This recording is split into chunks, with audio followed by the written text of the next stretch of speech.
శ్రీ సాయినాథాయ నమః. శ్రీ సాయి సచ్చరిత్రము 38వ అధ్యాయము 6వ రోజు పారాయణము మంగళవారము. బాబా వంటపాత్ర. దేవాలయమును గౌరవించకుండుట. కాలా లేదా మిశ్రమము మజ్జిగ. గత అధ్యాయములలోని బాబాగారి చావడి ఉత్సవమును వర్ణించితిమి. ఈ అధ్యాయములోని మనము బాబా వంటపాత్ర మొదలగు వారిని గురించి చదివెదము. తొలి పలుకు. ఓ సద్గురు సాయి, నీవు పావనమూర్తివి. ప్రపంచమంతటికి నీ సంతోషమును ప్రసాదించితివి. భక్తులకు మేలు కలుగచేసితివి. నీ పాదములను ఆశ్రయించిన వారి బాధలను తొలగించితివి. నిన్ను శరణుచొచ్చిన వారిని ఉదార స్వభావుడగుటచే వారిని పోషించి రక్షించదవు. నీ భక్తుల కోరికలు నెరవేర్చుటకు, వారికి మేలు చేయుట కొరకు నీవు అవతరించదవు. పవిత్రాత్మయను ద్రవసారమును బ్రహ్మమనడి ఉచ్చులోని పోయగా దాని నుంచి యుగులలోని అలంకారమొక సాయి వెడలెను. ఈ సాయి ఆత్మారాముడే. స్వచ్ఛమైన దైవికానందమునకు వారు పుట్టినిల్లు. జీవితేచ్ఛల అనియును పొందినవారై వారు భక్తులను నిష్కాములను చేసి విముక్తులను చేసిరి. బాబా వంటపాత్ర. యుగ యుగములకు శాస్త్రములు వేర్వేరు సాధనములను ఏర్పాటు చేసియున్నవి. కృతయుగములోని తపస్సు, త్రేతాయుగములోని జ్ఞానము, ద్వాపర యుగములోని యజ్ఞము, కలియుగములోని దానము చేయవలయుననియు శాస్త్రములు ఘోషించుచున్నవి. దానములన్నింటిలోనూ అన్నదానమే శ్రేష్టమైనది. మధ్యాహ్నం 12 గంటలకు భోజనము దొరకనిచోని మనము చాలా బాధపడదము. అట్టి పరిస్థితుల్లోని ఇతర జీవులు కూడా అట్లే బాధపడును. ఈ విషయము తెలిసి ఎవరైతే బీదలకు ఆకలితో ఉన్న వారికి భోజనమును పెట్టెదరో వారే గొప్ప దాతలు. తైత్తిరీయోపనిషత్తు ఇట్లు చెప్పుచున్నది. ఆహారమే పరబ్రహ్మ స్వరూపము. ఆహారము నుండియే సమస్త జీవులు ఉద్భవించినవి.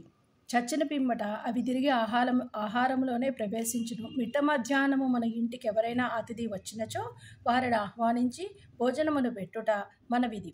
ఇతర దానములు అనగా ధనము, బట్టలు మొదలగునవి ఇచ్చినప్పుడు కొంత విచక్షణ కావలయును. కానీ ఆహార విషయములలోని అట్టి ఆలోచన అనవసరము. మన ఇంటికి మిట్ట మధ్యాహ్నం ఎవరు వచ్చిననో వారికి మొట్టమొదట భోజనం పెట్టవలయును. కుంటి, గ్రుడ్డి, రోగిష్ఠులు వచ్చినచో వారికి మొట్టమొదట భోజనం పెట్టిన పిమ్మట ఆరోగ్యవంతులకు, అటు పిమ్మట మన బంధువులకు పెట్టవలయును. మన బంధువులు మొదలగు వారికి పెట్టుట కంటే నిస్సహాయులైన అంగ వికలురు తదితరులకు పెట్టుట ఎంతో శ్రేయస్కరము. అన్నదానము లేకున్నచో ఇతర దానములు ప్రకాశించవు. ఎట్లనగా చంద్రుడు లేని నక్షత్రం వలె, పతకము లేని కంఠహారం వలె, పింఛము లేని కిరీటం వలె, కమలము లేని చెరువు వలె, భక్తి లేని భజన వలె, కుంకుమ బొట్టు లేని పుణ్యస్త్రీ వలె, బొంగురు కంఠము గల వాని పాట వలె, ఉప్పు లేని మజ్జిగ వలె రుచింపవు. అన్ని వ్యంజనముల కంటే పప్పుచారు ఎట్లు ఎక్కువో అట్లే అన్ని పుణ్యములలోనూ అన్నదానం ఎక్కువ. బాబా ఆహారమును ఎట్లు తయారు చేసి పంచి పెట్టెదరో మనము చూచెదము. బాబా కొరకు చాలా తక్కువ భోజనము కావలసి ఉండెను. అదియును కొన్ని ఇండ్ల నుంచి భిక్షాటనమును చేసి తెచ్చుకొనడి వారని ఇదివరకే తెలుసుకుంటిమి. ఏనాడైనా అందరికీ భోజనం పెట్టవలయునని బాబా నిశ్చయించుకున్నచో మొదటి నుంచి చివరి వరకు కావలసిన ఏర్పాట్లన్నీయును వారే స్వయంగా చేసుకొనడివారు. ఈ విషయమై వారు ఇతరులపై ఆధారపడలేదు. ఎవరిని బాధ కలుగచేయలేదు. మొట్టమొదటి బజారుకు వెళ్ళి ధాన్యము, పిండి, మసాలా దినుసులు మొదలగు వాటిని అన్నియును నగదు ఇచ్చి కొనడివారు. వారే విసురుచుండెడివారు. మసీదు ముందున్న ఖాళీ స్థలములోని మధ్యన పొయ్యి పెట్టి దానిపై పెద్ద వంటపాత్రలోని కొలత ప్రకారం నీళ్లు పోసి పెట్టెడివారు. వారి వద్ద వంటపాత్రలు 2 గలవు. ఒకటి పెద్దది 100 మందికి సరిపోవునది, రెండవది చిన్నది 50 మందికి మాత్రము సరిపోవునది.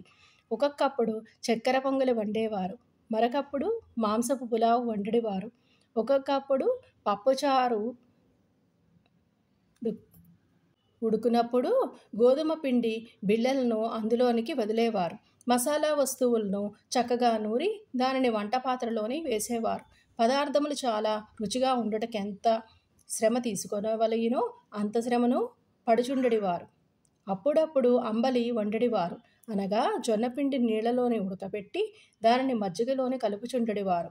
భోజన పదార్థములతోని ఈ అంబలిని కూడా అందరికీ కొంచెం కొంచెముగా పెట్టెడివారు.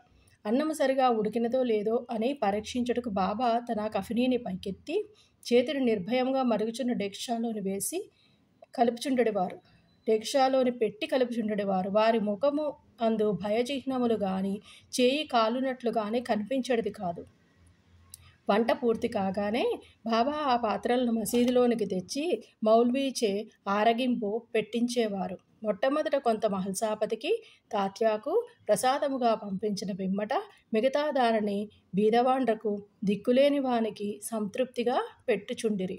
బాబా స్వయంగా తన చేతులతోని తయారు చేసి స్వయంగా వడ్డించగా భోజనము చేసిన వారు నిజముగా ఎంతో పుణ్యాత్ములు, అదృష్టవంతులై ఉండవచ్చును. బాబా తన భక్తులందరికీ శాకాహారము మాంసాహారం ఒకే రీతిగా పెట్టుచుంటెనా అని ఎవరికైనాను సందేహం కలుగవచ్చును. దీని జవాబు సులభము, సామాన్యమైనది. ఎవరు మాంసాహారులో అట్టివారికే ఆ వంట పాత్రలోనిది పెట్టడివారు. మాంసాహారులు కాని వారి నా పాత్రను కూడా ముట్టనీయలేదు. వారి మనసులలోని దీనిని తినుటకు కోరిక కూడా కలుగనిచ్చడి వారు కారు. గురువుగారు ఏదైనా ఇచ్చినప్పుడు దానిని తినవచ్చునా లేదా అని యోచించు శిష్యులు నరకమునకు పోవుననియు రూఢి కలదు. దీనిని శిష్యులు బాగా గ్రహించి నెరవేర్చుచుండిరో లేదో చూచుటకు బాబా ఒక్కొక్కప్పుడు పరీక్షించుచుండెడివారు. దీనికి ఒక ఉదాహరణము. ఒక ఏకాదశి నాడు దాదా కేల్కర్కు కొన్ని రూపాయలు ఇచ్చి కొరాల్బాకు పోయి మాంసం కొని తెమ్మనను. ఇతడు సనాతనాచార పరాయణుడగు బ్రాహ్మణుడును, ఆచారవంతుడును, సద్గురువునకు ధనము ధాన్యము వస్త్రములు మొదలగునవి ఇచ్చుట చాలదనియు కావలసినది అక్షరాల గురువు ఆజ్ఞను పాటించుటే అనియు గురువు ఆజ్ఞానుసారము నెరవేర్చుటయే అనియు ఇదియే నిజమైన దక్షిణ అనియు దీనివల్లనే గురువు సంతృష్టి చెందరనియు అతనికి తెలియను. కనుక దాదా కేల్కర్ దుస్తులు ధరించి బజారుకు బయలుదేరను. కానీ బాబా అతనిని వెంటనే పిలిచి తానే స్వయంగా పోవలద అనియు ఇంకెవరినైనాను పంపమనను. అతడు పాండువను నౌకరును పంపెను. వాడు బయలుదేరుటకు చూచి బాబా వారిని కూడా వెనుకకు పిలిపించి ఆనాడు మాంసం వండుట పూనుకొనిరి. ఇంకొకసారి బాబా దాదా కేల్కరును పిలిచి పొయ్యి మీదనున్న పులావు ఉడికినదో లేదో చూడమనను. కేల్కర్ దానిని పరీక్షించుటయే సరిగా ఉన్నదనియు జవాబిచ్చను. అప్పుడు బాబా నీవు కండ్లతో దానిని చూడలేదు, నాలుగుతో రుచి చూడలేదు, రుచిగా ఉన్నదని ఎట్లు చెప్పితివి, మూత తీసి చూడము అనుచు బాబా అతని చేతిని పట్టుకొని మరుగుచున్న డేక్షాలో పెట్టెను. ఇంకను ఇట్లనను, నీ చేయిని తీయుము, నీ ఆచారమును ఒక ప్రక్కకు పెట్టి తెడ్డుతో దీన్ని కొంచెం ప్లేట్లో వేసి సరిగా ఉడికినదో లేనిదో తెలుసుకొనుము. తల్లి మనసున నిజమైన ప్రేమ జనించినప్పుడు ఆమె తన బిడ్డను గిల్లి ఆ బిడ్డ ఏడ్చినప్పుడు దానిని కౌగలించి ముద్దు పెట్టుకొనును. అట్లనే బాబా కూడా కన్నతల్లి వలె దాదా కేల్కరును ఈ విధముగా గిల్లెను. నిజముగా ఏ యోగి కానీ గురువు కానీ తన శిష్యులకు నిషిద్ధాహారమును తిని చెడిపోమ్మని చెప్పడు. ఈ విధముగా బాబా పులావు వండుట 1910వ సంవత్సరం వరకును జరుగుచుండెడిది. పూర్వం చెప్పిన రీతిగా దాసగను బాబా కీర్తిని తన హరికథల ద్వారా బొంబాయి రాష్ట్రములోని వెల్లడి చేసెను. ఆ ప్రాంతము నుండి ప్రజలు తండోపతండములుగా షిరిడీకి వచ్చుచుండిరి.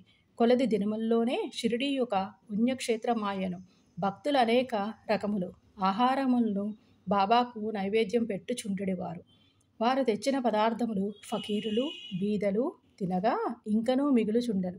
నైవేద్యమును ఎట్లు పంచి పెట్టడివారో చెప్పుటకు ముందు బాబాకు షిరిడీలోని దేవాలయములందును అందుండు దేవతల అందును గల గౌరవమును చాటెను.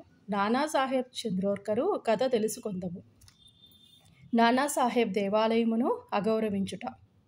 ఎవరికిని తోచినట్లు వారు ఆలోచించి ఊహించి బాబా బ్రాహ్మణుడనియు కొందరు మహమ్మదీయుడనియు మరికొందరు చెప్పుచుండిరి. నిజముగా బాబా ఏ జాతికి చెందినవారు కారు. వారెప్పుడు పుట్టిరో, ఏ జాతి యందు పుట్టిరో, వారి తల్లిదండ్రులు ఎవరో ఎవరికినీ తెలియదు. కనుక వారు బ్రాహ్మణుడు గాని మహమ్మదీయుడు గాని ఎట్లు కాగలరు? వారు మహమ్మదీయులైనచో మసీదులోని ఎప్పుడును దినునెట్లు మండనిత్తురు? అచ్చోట తులసి బృందావనం ఎట్లుండును? శంఖము లూదుటకెట్లు ఒప్పుకొందురు? గంటలను మ్రోయించుటకెట్లు సమ్మతించెదరు? సంగీత వాద్యములనెట్లా వాయించనిత్తురు? హిందువుల మత ప్రకారము షోడశోపచార పూజలు ఎట్లా జరగనిత్తురు? వారు మహమ్మదీయులైనచో వారి చెవులకు కుట్లు రంధ్రములు ఎట్లుండును? గ్రామంలోని హిందూ దేవాలయము అన్నింటినీ ఏల మరమ్మతు చేయించిరి. బాబా హిందూ దేవాలయములను దేవతలను ఏమాత్రమో అగౌరవించరునో ఊరుకుంటడి వారు కారు. ఒకనాడు నానాసాహెబ్ చంద్రోర్కరు తన షడ్రకుడగు బినీవాల్యాతోని షిరిడీకి వచ్చెను. బాబా వద్ద కూర్చొని మాట్లాడుచుండగా నానా మీద బాబా హఠాత్తుగా కోపగించి, నా సహవాసము ఇన్నాళ్ళు చేసియును ఇట్లేలా చేసిదివి అనను. నానాసాహెబు మొదట దీనిని గ్రహించలేకపోయాను కనుక అదేమిటో వివరించవలసినదిగా ప్రార్థించను. కోపర్గాం నుంచి షిరిడీకి ఎట్లు వచ్చితివనియు బాబాను అడిగాను. బాబా అతన్ని అడిగాను.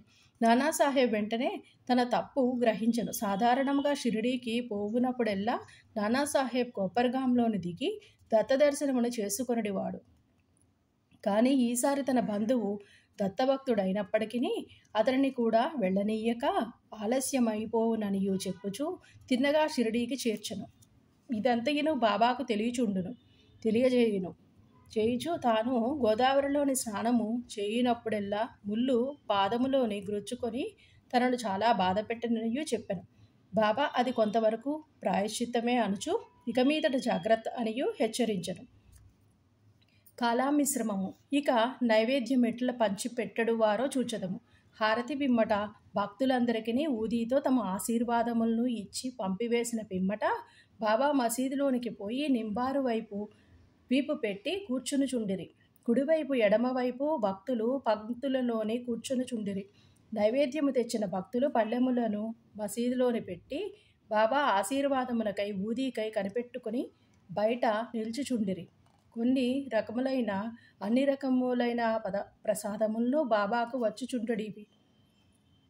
పూరీలు, మండగలు, బొబ్బట్లు, బాసుంది, సాంజా, పరమాన్నము మొదలగునవన్నీయును ఒకే పాత్రలో వేసి బాబా ముందుంచువాడు. అన్నీ ఒకే పాత్రలో వేసి బాబా ముందు ఉంచేవారు. బాబా దీనిని దైవమునకు అర్పించి పావనమనొచ్చుచుండెను. అందులోని కొంత భాగము బయట కనిపెట్టుకుని ఉన్నవారికి పంచి తక్కినది బాబాకి అటునిటు 2 వరుసలలోనే కూర్చుండిన భక్తులు సంతృప్తిగా తినుచుండిరి. శ్యామ, నానాసాహెబ్ నిమోల్కరు వడ్డించువారు. వచ్చిన వారి సౌకర్యములను వీరు చూచువారు. వారా పని అతి జాగ్రత్తగాను ఇష్టముగాను చేయుచుండిరి.